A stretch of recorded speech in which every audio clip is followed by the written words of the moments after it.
I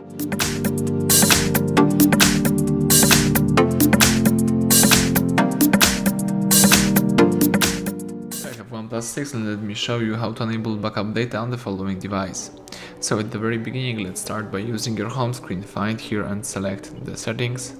From the list of settings, let's choose here System and select Backup.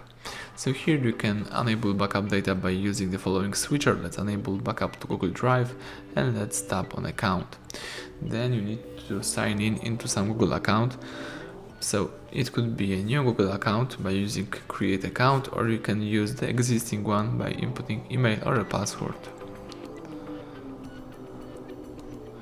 Let's enter the email, tap next.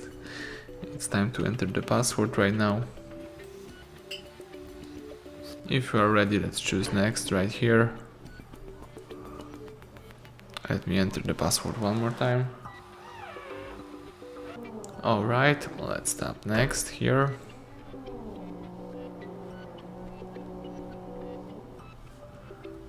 Tap agree to terms of service and privacy policy.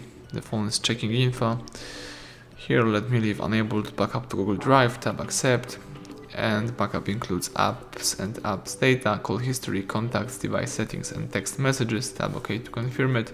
Here we've got active backups, so they are waiting to backup the following data, and everything went well. Now you can go back and start using your device in a normal way. So thank you for watching. Please subscribe our channel and leave thumbs up under the video.